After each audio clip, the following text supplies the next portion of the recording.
عزیز بھائیوں، ایک بات اپنے ذہن میں اچھی طرح بٹھا لیں اور لکھ لیں کہ زندگی میں جو کسی بندے کو کامیابی حاصل ہوتی ہے وہ رب تعالیٰ کی مدد سے حاصل ہوتی ہے۔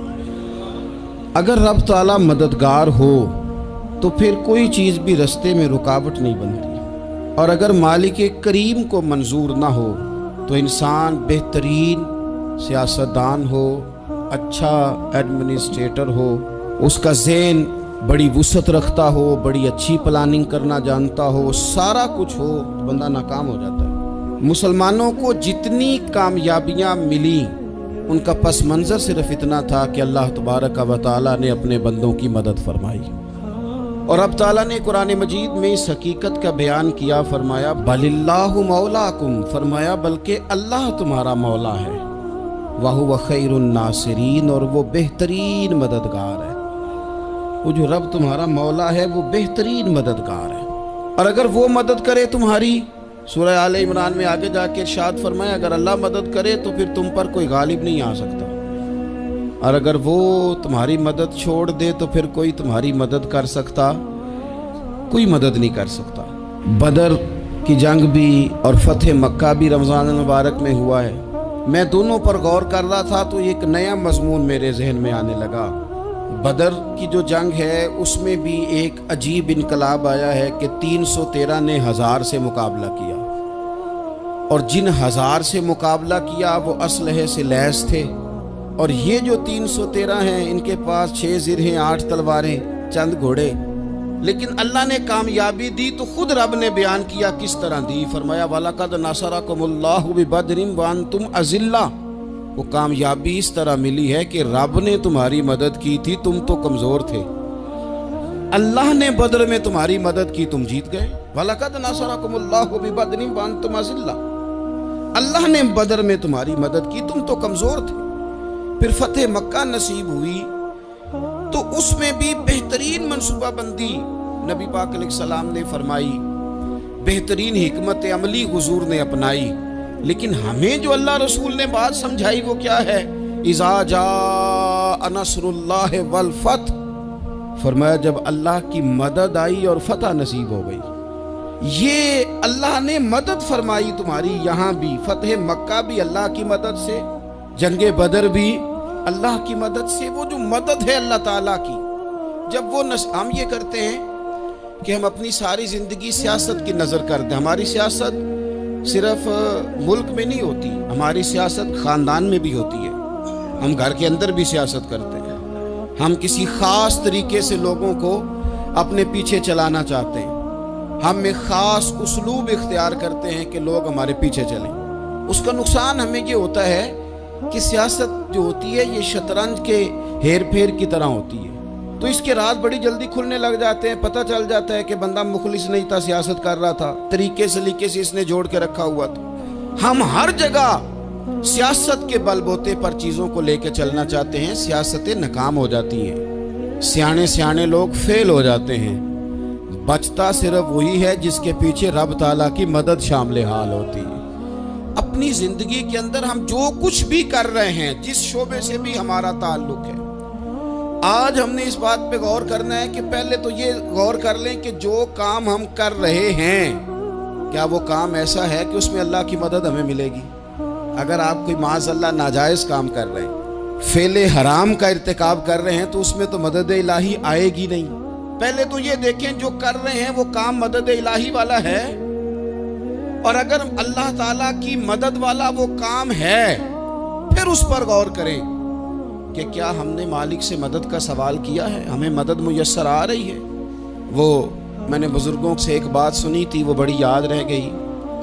وہ فرمایا کرتے تھے قابلیت بھی بڑی چیز ہے لیکن قبولیت سب سے بڑی چیز ہے۔ قابل ہونا بھی بڑی بات ہے لیکن زیادہ بڑی بات یہ ہے کہ اس کی بارگاہ میں قبول بھی ہے کہ نہیں۔ اپنی زندگی میں اللہ کی مدد کی طرف بڑھیں، مالک کی مدد کا حصول اختیار کرنے کی کوشش کریں، اللہ کے ساتھ اپنے آپ کو جوڑیں۔ اگر اللہ کی مدد نصیب ہو، یہ جو ہم جتنا ڈرتے رہتے ہیں، سہمے رہتے ہیں، پریشان رہتے ہیں، کوئی کیا کر دے گا، ہمارے ہاں نا ہر شعبے میں معاذ اللہ ایک مافیا ہے، الا ماشاء اللہ۔ وہ مافیا کہتا ہے میرے ساتھ ملو گے تو میں چلنے دوں گا، ورنہ میں نہیں چلنے دوں گا، مارکیٹ میں آ ہی نہیں سکتا فلانا بندہ، چونکہ یہاں ہمارا قبضہ ہے۔ اور میرے بھائی پھر بہت سارے لوگ جن کی نیتیں اور ارادے بڑے اچھے ہوتے ہیں شروع میں، وہ بھی اس مافیا کا شکار ہو جاتے ہیں اور ان کے رنگ میں رنگ جاتے ہیں۔ یاد رکھنا، کسی شخص کی بلیک میلنگ کا کبھی شکار نہ ہونا، کبھی کسی کی میٹھی اور مسجع مکفہ باتوں کا شکار نہ ہونا۔ کوئی کیا کر سکتا ہے اگر اللہ مددگار ہو تو؟ جس کو رب کریم اٹھانا چاہے اسے کوئی گرا سکتا ہے؟ ہم یہ ڈرے ڈرے سہمے پریشان فیصلہ کرنے کی طاقت نہیں، مجھے چلنا چاہیے کہ نہیں، اٹھنا چاہیے کہ نہیں، کرنا چاہیے، اٹھ باندھ کمر کیوں ڈرتا ہے؟ پھر دیکھ خدا کیا کرتا ہے۔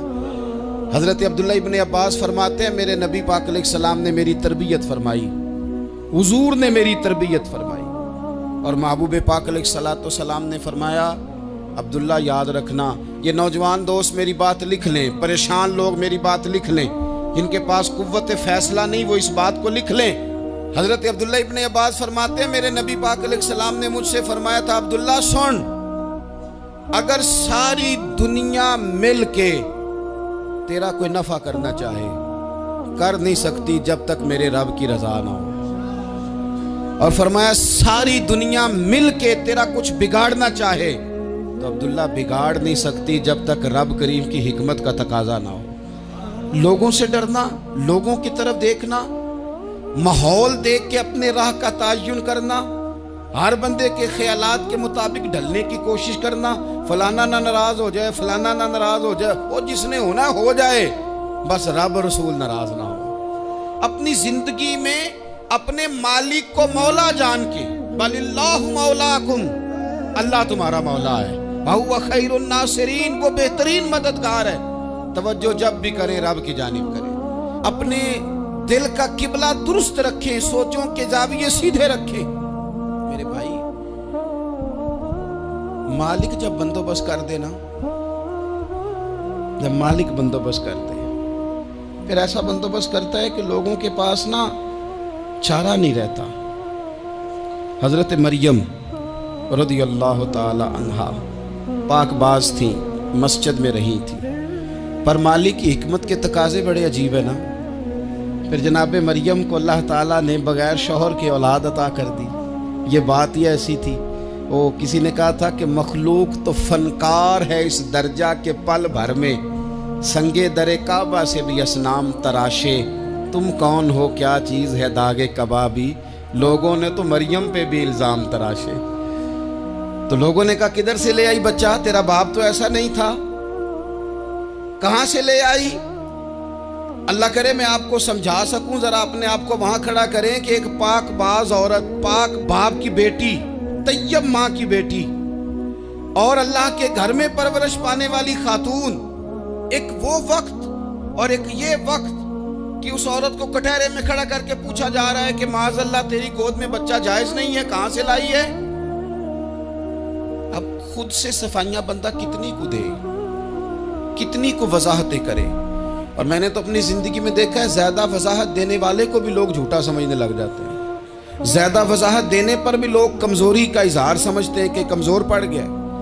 آپ صلح کی کوشش کرتے ہیں، سامنے والا بزدل سمجھ لیتا ہے، زیادہ وضاحتیں بھی کمزور کر دیتی ہیں۔ اب حضرت مریم کو کٹہرے میں کھڑا کر کے کہا بچہ کس کا ہے؟ تو پھر خدا بندوبست جب کرے، اللہ جب مددگار ہو، تو پھر حضرت مریم کی گواہی درختوں سے نہیں دلوائی، اس نے پتوں سے نہیں دلوائی، پھر فرشتے نہیں بھیجے۔